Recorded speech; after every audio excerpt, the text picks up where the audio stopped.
और चलिए अब खबरों को देखते हैं तफसील के साथ और सबसे पहले बात करते हैं उम्मीदों के बजट की।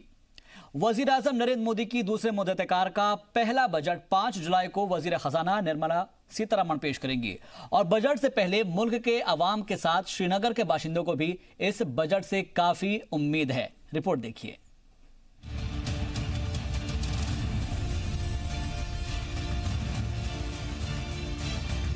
पांच जुलाई को पेश होने वाले आम बजट से अवाम को काफी उम्मीदें हैं। सरकार के दूसरे दौरे इख्तिदार का पहला बजट वजीर खजाना निर्मला सीतारमण पेश करेंगी।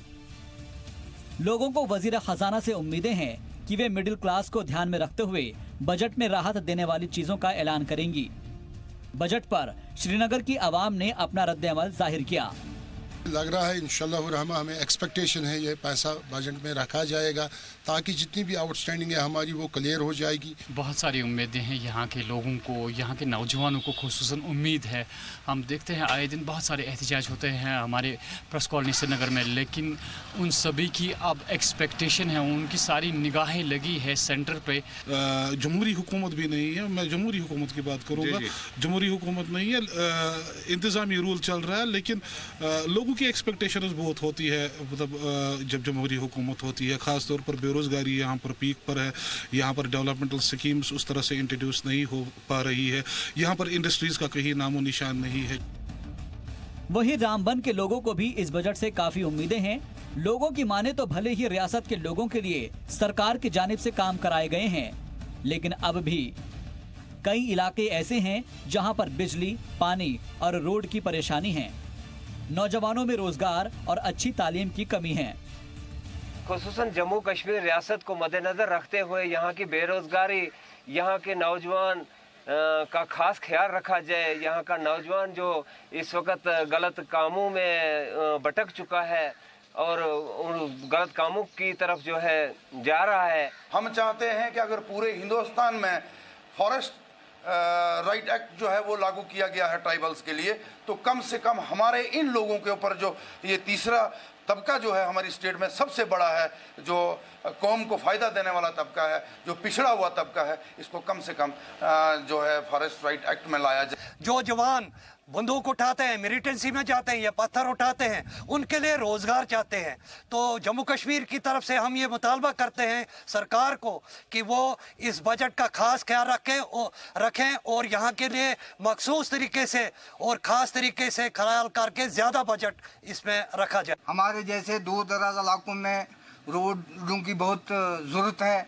कहीं पर रोड है ही नहीं, जहाँ पर रोड हैं भी लेकिन वो काबिल आमदोरफ्त के लिए है ही नहीं, खड्डे पड़े हैं। लिहाजा बजट में रोड, पानी, बिजली, इन चीज़ों का बहुत ज़्यादा ख्याल रहना चाहिए और एजुकेशन का सबसे ज़्यादा। बजट से लोगों को उम्मीदें तो बहुत है, लेकिन देखना दिलचस्प होगा कि ये बजट उन्हें कितना राहत पहुंचाता है। ब्यूरो रिपोर्ट, जी मीडिया। तो आने वाले इस बजट से काफी ज्यादा उम्मीदें लोगों को है। जो मकामी बाशिंदे हैं उनको काफी उम्मीदें हैं और उम्मीदें होनी भी चाहिए, क्योंकि दूसरी बार से मोदी हुकूमत अपने मुद्दतकार में आई है। और इस वक्त हमारे साथ दो मेहमान जुड़ रहे हैं, उनका तारुफ हम कराएंगे, लेकिन उससे पहले आपको बता दें कि इस वक्त हमारे साथ तारिक अहमद गनी साहब जुड़ गए हैं, सेक्रेटरी जनरल है chamber of commerce and industries Kashmir के। सर, आपका बहुत बहुत इस्तकबाल करते हैं जी सलाम पर, क्योंकि वजीर खजाना कल बजट पेश करने जा रही हैं और इस बजट को लेकर खासतौर पर कश्मीर के और जो आसपास के जो खित्ते हैं उसके लोगों को काफी ज्यादा उम्मीदें हैं। जाहिर सी बात है कि इस बजट से इसलिए भी उम्मीदें बढ़ जाती है क्योंकि दूसरी बार से मोदी हुकूमत अपने मुद्दतकार में आई है और इक़्तिदार में जब आई है तो उसके बाद कई ज्यादा जो लोगों की जो उम्मीदें हैं वो बढ़ गई है। क्या लगता है कि कल को जो बजट आने वाला है सर, उसके हिसाब से कश्मीर को क्या कुछ मिल सकता है? देखिए, मैं सबसे पहले टूरिज़्म पे बात करना चाहता हूँ। यहाँ की मेन इंडस्ट्री है टूरिज़्म, जो कि इस वक्त बहुत ही ख़राब पोजीशन में है। मैं सेंट्रल गवर्नमेंट से रिक्वेस्ट करूँगा कि टूरिज़्म को सब्सिडी दी जाए और जो ये स्ट्रेसफुल लोन्स है होटेलियर्स के, इन पे रियायत की जाए। कैसे भी की जाए वो गवर्नमेंट को देखना है, मगर यहाँ की आवाम की जो अनएम्प्लॉयमेंट है टूरिज़्म में 20 लाख लोग डायरेक्टली और इनडायरेक्टली इन्वॉल्व है। अगर ये टूरिज़्म बैठ गया तो यहाँ फिर से अनएम्प्लॉयमेंट जनरेट होगी, जो कि एक बहुत बड़ी मुश्किल आने वाले दिनों में हो सकती है।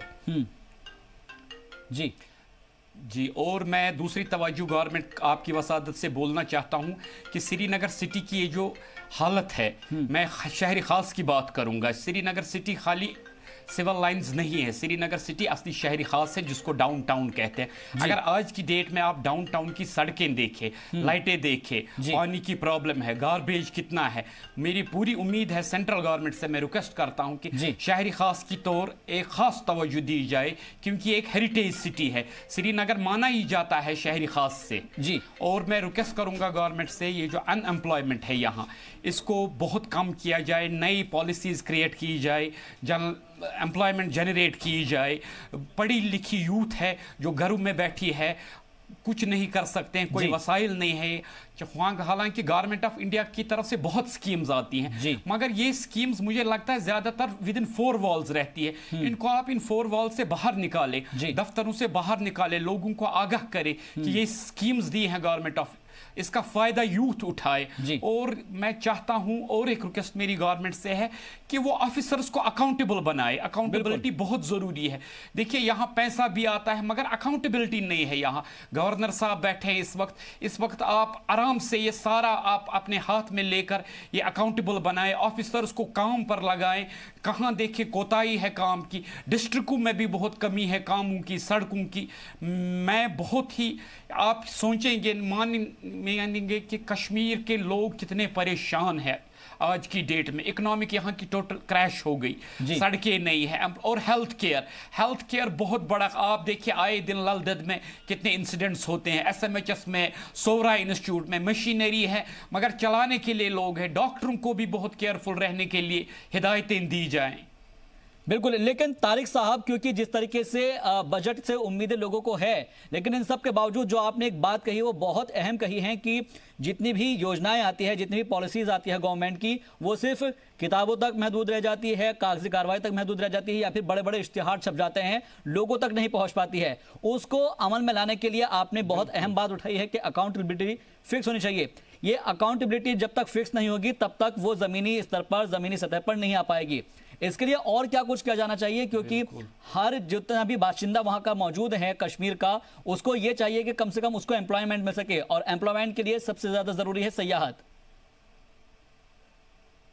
सयाहत यहाँ की सबसे बड़ी अहम ज़रूरत है। अगर आज की डेट में गवर्नमेंट ऑफ इंडिया से मैसेज आए लोगों को इंडिया के, आप श्रीनगर जाएं, आप सेफ है, Srinagar is the safest destination. आप देखिए यहाँ 0 क्राइम अगेंस्ट वुमेन है, मगर अगर आप, मैं प्राइम मिनिस्टर ऑफ इंडिया से रिक्वेस्ट करता हूँ, होम मिनिस्टर से रिक्वेस्ट करता हूँ कि यहाँ की बेरोजगारी अगर ख़त्म करनी है, टूरिज्म को बहुत ज़्यादा बढ़ावा दिया जाए, क्योंकि इसके साथ हैंडीक्राफ्ट्स है, इसके साथ हमारा एग्रीकल्चर है, इसके साथ हमारी एम्प्लॉयमेंट है। तो ये आज की डेट में सबसे ज्यादा जरूरत है यूनियन।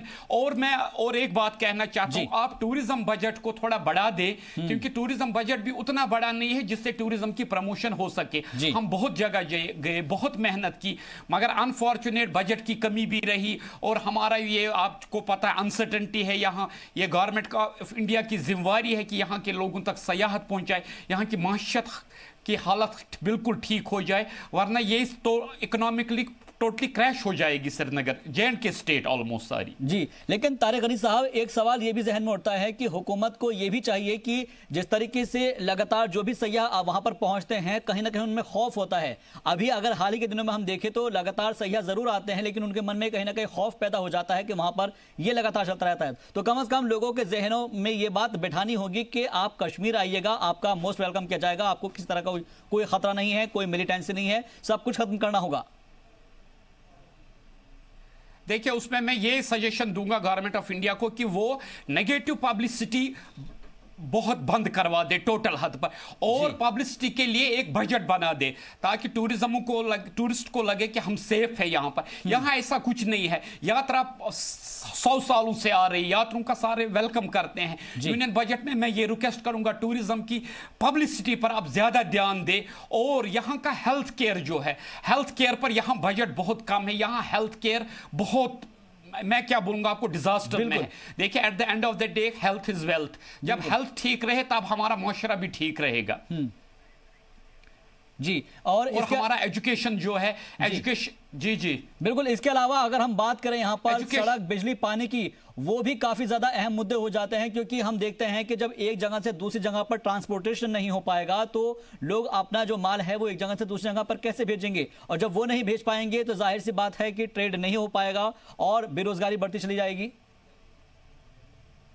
उसके लिए सबसे जरूरी है रोड कनेक्टिविटी। आप देखेंगे इस विंटर्स में 6-7 महीने में कम से कम 3-3.5 महीने रोड बंद ही रहा। इससे इतना नुकसान यहाँ के ट्रेडर्स को हुआ जो मैं बता, it's not in crores, it is in arabs. जी, ये बहुत बड़ा नुकसान हुआ। आपकी सेब जाते हैं रास्ते में सड़ जाते हैं, वहां से फ्रेश कमोडिटीज आती हैं रास्ते में सड़ जाए, चिकन, मीट, सेब। आप देखिए हम कितने क्राइसिस में हैं बिकॉज ऑफ रोड।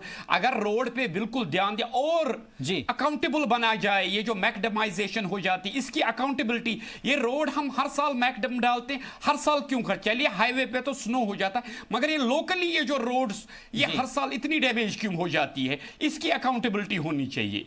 जी। और इसके अलावा अगर हम एजुकेशन की बात करें, क्योंकि एजुकेशन भी जब तक नहीं होगी तब तक नौजवान पढ़ा लिखा नहीं हो सकता, और जब पढ़ा लिखा नहीं होगा तो उसको रोजगार देना भी बेमानी साबित होगा।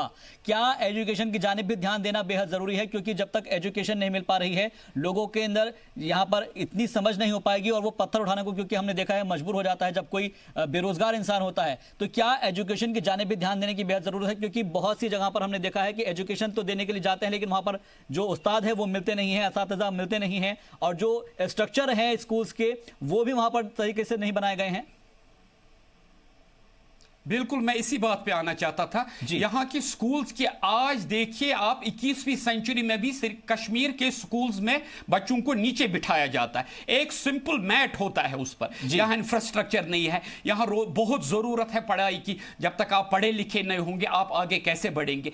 टीचर्स को अकाउंटेबल बना दें आप। ये लीव्स आए दिन स्कूल्स में, कभी कोई टीचर अवेलेबल नहीं होता है, कभी कोई टीचर अवेलेबल, बच्चे आते हैं रोज, फिर वहां पढ़ाई नहीं होती है। पीछे वायरल भी बहुत वीडियो हुई थी, और ये डिसिप्लिन स्कूल्स में बना के, और सबसे ज्यादा जरूरी आप यहां मैंडेटरी बना दीजिए स्पोर्ट्स। स्पोर्ट्स से आपका मेंटल हेल्थ बड़ा रिलीफ हो जाता है। अगर आप यहां हर एक स्कूल में स्पोर्ट्स इंफ्रास्ट्रक्चर डेवलपमेंट करें, यहां स्टेडियम्स की तरफ तवज्जो दी जाए, यहां का लोग यूथ अवाम बेकार ना बैठे, इसका मेंटली फिटनेस रहे, स्टेडियम्स बनाए जाए, क्रिकेट को, ये क्रिकेट, फुटबॉल, स्विमिंग, इन चीजों को काफी अरूज दिया जाए, ताकि इंसान पढ़ाई के साथ साथ आज की डेट में मेंटल हेल्थ बहुत जरूरी है। That comes only because of sports. जी। और तारिक साहब, इसके अलावा जो आपने ये बहुत अहम मुद्दा उठाया है कि जब तक हमारा नौजवान, हमारा यूथ इन सब चीज़ों के अंदर नहीं मुलविस होगा तब तक उसका जहन सिर्फ उस मिलिटेंसी की जानिब घिरेगा, क्योंकि खाली दिमाग शैतान का होता है और जो पत्थर थमा देते हैं। क्योंकि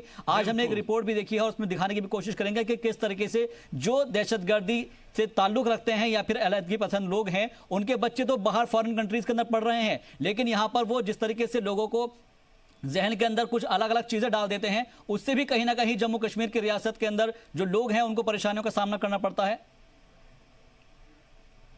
जी देखिए, ये यहाँ पे मैं आपको एक चीज़ बोलूँगा, जब तक यहाँ एजुकेटेड यूथ नहीं होगी, एजुकेटेड यूथ खुद फिर अपना आप खुद सोचते हैं मुझे क्या करना है, मुझे क्या नहीं करना है। आप यहाँ पर ऐसी कोई यूनिवर्सिटी आज तक नहीं बनी है, इतनी यहाँ के लोगों को बाहर जाना पड़ता है इंडिया की स्टेट्स में, उतनी यहाँ इकोनॉमी नहीं, पेरेंट्स उतना अफोर्ड नहीं कर सकते। मैं यूनियन गवर्नमेंट से रिक्वेस्ट करूँगा कि वो यहाँ पर ऐसी यूनिवर्सिटीज़, ऐसी प्रोफेशनल कॉलेज बनाए, उन पर तवज्जो दी जाए, पूरे J&K स्टेट में, लद्दाख में भी, ताकि यहाँ के बच्चों को बाहर न जाना पड़े। और उतना एक्सपेंसेस आज की डेट में पेरेंट्स अफोर्ड नहीं कर पाते हैं। और इसके अलावा अगर हम पिछड़े लोगों की बात करें, क्योंकि काफी लोग पिछड़े हुए हैं, और उसमें मैं अभी सुन रहा था लोगों की बात कि फॉरेस्ट राइट एक्ट के अंदर उनको लेकर आया जाना चाहिए, ताकि जो बाकी के अलग अलग जो सूबे हैं उसमें इस तरह का प्रावधान है। क्या यहाँ के लोगों के लिए ये नहीं हो सकता? क्यों नहीं हो सकता है? देखिए, ये सारा गवर्नमेंट पे डिपेंड करता है। अगर आप आज की डेट में गवर्नमेंट के ये सब ऑफिसर्स को अकाउंटेबल बनाए, भाई आपने अगर कोई काम जिम्मा लिया है, एक ही हफ्ते के अंदर इसका रिपोर्ट दे दीजिए। जब तक आप ये रिपोर्ट नहीं मांगेंगे इनसे, तब तक ये कैसे चलेगा? गवर्नर साहब से भी मैं रिक्वेस्ट करूंगा कि यहाँ की क्राइसिस देखे, यहाँ की यूथ की तरफ देखे, यहाँ की माशियत की तरफ देखे। यहाँ लोग अब इतने बैंकों की वजह से भी इतने लोग परेशान हो गए हैं, इंटरेस्ट चढ़ गया है, इंटरेस्ट पे इंटरेस्ट चढ़ गया। इसमें कोई भी अच्छा सा जरिया निकालकर लोगों को कम से कम स्ट्रेस फ्री रहने दे यहाँ पे। जी। और तारिक साहब, एक चीज और भी आती है कि हम देखते हैं कि अमूमन कॉल बुलाई जाती है, बंद की कॉल बुला दी जाती है, उससे कई कई दिन तक बाजार बंद रहते हैं, कर्फ्यू लग जाता है, परेशानियां होती है, लोग घरों से नहीं निकल पाते हैं, जो लोग सामान बनाते हैं उनका सामान सड़ जाता है, मिठाई हो या फिर और दीगर चीजें हों। क्या लगता है कि इन चीजों के ऊपर भी लगाम लगनी चाहिए, कम से कम लोग जो घर से निकल रहे हैं या फिर अपना सामान बना रहे हैं उनका सामान खराब ना हो और रोजगार और बढ़ता चला जाए? देखिए बिल्कुल, ये हमको हर एक चीज नजर में रखनी चाहिए। देखिए जब इकोनॉमी चलेगी तभी लोग आगे बढ़ेंगे, जब लोगों के पास पैसा नहीं होंगे वो घर में बैठ जाएंगे, मर जाएंगे। ऊपर से हमारा जो सीजन है इट्स ओनली 6 मंथ्स जी, वैसे भी हम 6 महीने बेकार होते हैं यहाँ पर। यहाँ हर एक चीज नजर में रखनी चाहिए, हर एक चीज स्मूथली चलना चाहिए, वरना यहाँ के लोग तो आप बिल्कुल आप देखिए 30 साल से टर्मोइल चल रहा है। ये कश्मीरी की हिम्मत है जो अपने बलबूते पर आज भी खड़ा है, वरना ये कोई भी नहीं कर सकता है कि इतना।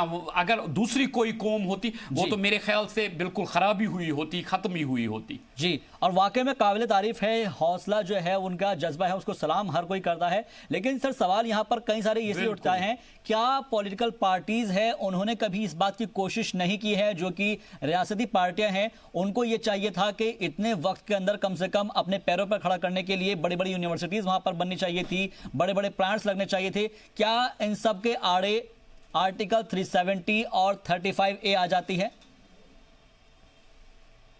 नहीं, देखिए जी, आर्टिकल 370 और ये यहां पहल ही नहीं की किसी गवर्नमेंट ने। जितनी भी गवर्नमेंट है यहां तक आई की क्या? ये कश्मीर यूनिवर्सिटी है ओल्ड एज, यहां कश्मीर यूनिवर्सिटी की के तर्ज पर कम से कम 10-15 यूनिवर्सिटीज होनी चाहिए थी, प्रोफेशनल कॉलेज। सरकारें आती हैं, सरकारें जाती हैं, मगर आर्टिकल 370 का क्या है इसके साथ? आप यहां इंटरनेशनल यूनिवर्सिटीज बना सकते थे।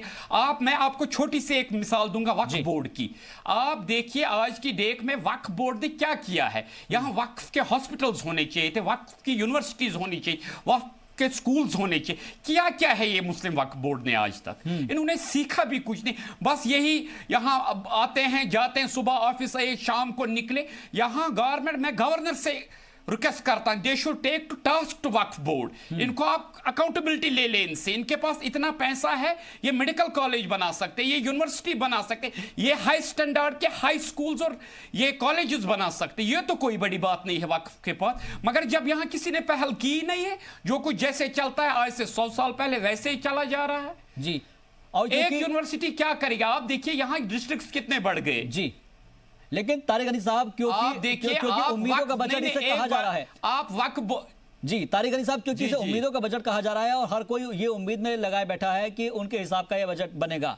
और क्योंकि उम्मीद जो होती है वो सबसे ज्यादा जो गृहिणियां होती है, जो लेडीज होती है, उनको होती है, उनके जो किचन का बजट है वो कहीं ना कहीं उसके ऊपर इफेक्ट करता है। क्या लगता है कि इस हिसाब से जम्मू कश्मीर के जो भी लोग हैं उनके हिसाब से भी ये बजट बनाया जाना चाहिए?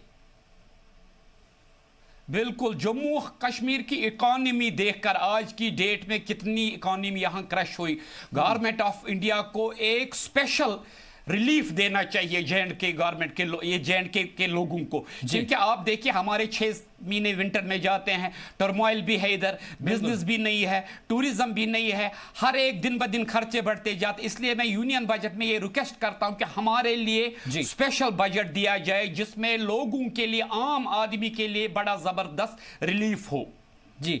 और रिलीफ की जो बात आप कर रहे हैं उसके लिए यही कहा जा रहा है कि ये उम्मीदों का बजट है, और जब निर्मला सीतारमण इस बजट को पेश करेगी तो सभी की नजरें इस बात पर रहेगी कि आखिर जम्मू और कश्मीर के हक में क्या रहा है, वहां के बाशिंदों को क्या कुछ मिल रहा है। लेकिन सर सवाल तो कई सारे इसलिए भी उठते हैं, और इसलिए मैं दोबारा से उस सवाल को दोहरा रहा हूं कि जो पॉलिटिकल पार्टीज है, जो रियासती पार्टीज है, उन्होंने कभी कोशिश नहीं की है। लेकिन अब क्योंकि गवर्नर रूल वहां पर है नाफिज और आने वाले 6 महीने तक रहेगा, क्या इन 6 महीनों के अंदर काया पलट होने की उम्मीद की जा सकती है? अगर काफी अच्छा बजट मिल जाता है तो रोड्स बन जाने चाहिए, ब्रिजेस बन जाने चाहिए, और सयाहत के लिए काफी ज्यादा जो स्कीम्स है वो लेकर आनी चाहिए। देखिए हमारी पूरी उम्मीद इस वक्त है यही 6 महीने के लिए गवर्नर साहब पे हमारी पूरी उम्मीद। आम आदमी की मैं बात करता हूं, गवर्नर साहब को हम रिक्वेस्ट करते हैं कि बजट में जे.एंड.के के लिए स्पेशल बजट मांगे, सड़कें, बिजली, पावर, एजुकेशन, हेल्थ, ये सारा सॉल्व हो जाए। ये इस वक्त गवर्नर के साहब के हाथ में सारा कुछ, क्योंकि इस वक्त गवर्नर रूल है यहां पर। अगर इस टाइम ये सारा कुछ ठीक नहीं हो गया तो फिर कब होगा ये? जी। और क्योंकि गवर्नर रूल की जब आप बात करते हैं तो उसके बाद अगर हम बाकी के और लोगों की भी बात कर ले जो अलहदगी पसंद है, क्या उनके ऊपर भी कुछ ऐसा एक्शन लेना चाहिए ताकि वो आगे से इस तरह की हरकत ना कर सके, क्योंकि उनकी वजह से सबसे ज्यादा कश्मीरी और कश्मीरियत को नुकसान पहुंचा है। देखिए, I don't want to go into politics, I am a businessman. ये तो गवर्नमेंट और उनके बीच में मामलात है, क्या मामलात है। अलबत्ता मैं गवर्नर साहब से एक अपील करूंगा, ये जो अपने आपके एडवाइजर्स है ये थोड़ा ब्रॉड एंड वाइड करें, क्योंकि आपके एडवाइजर्स पर भी ज्यादा बर्डन है। इसको वाइड कर दें आप यूनियन गवर्नमेंट से परमिशन लेकर, ताकि सबके मसले हल हो जाए। एक एक एडवाइजर के पास 10-10 ये महकमे है, वो कहां कर पाते हैं इतना सब कुछ। इसलिए एडवाइजर साहबों को भी एक्सपेंड कर दे आप, 6 महीने के लिए कर दे, मगर ताकि रोज डे टू डे अफेयर्स हमारे सॉल्व हो जाए। यहां इतनी प्रॉब्लम्स, इतनी क्राइसिस शायद ही पूरे दुनिया में कहीं होगी जितनी कश्मीर में है डे टू डे अफेयर्स की। जी, और क्योंकि इससे पहले जब हम बात कर रहे थे तो तारिक साहब, हेल्थ को लेकर आपने एक बहुत बड़ा इशू उठाया था। क्या वहां के हॉस्पिटल्स इस लायक और काबिल नहीं है? क्योंकि हम तमाम रिपोर्ट्स के अंदर देखते हैं कि लोगों को एक जगह से दूसरी जगह पर जाने के लिए काफी मुश्किलात का सामना करना पड़ता है। जो कुछ थोड़े बहुत हॉस्पिटल्स है भी, तो वहां पर जद्दोजहद बहुत करनी पड़ती है। इसलिए वहां के जो लोग हैं वो बीमारी के लिए इधर उधर जाने की कोशिश करते हैं। और एजुकेशन को लेकर भी आपने कहा कि जो यूनिवर्सिटीज है वो वहां पर मुकम्मल तरीके से नहीं खुली है, लिहाजा लोग जो है कश्मीर के बाहर जाकर अपनी पढ़ाई को मुकम्मल करते हैं।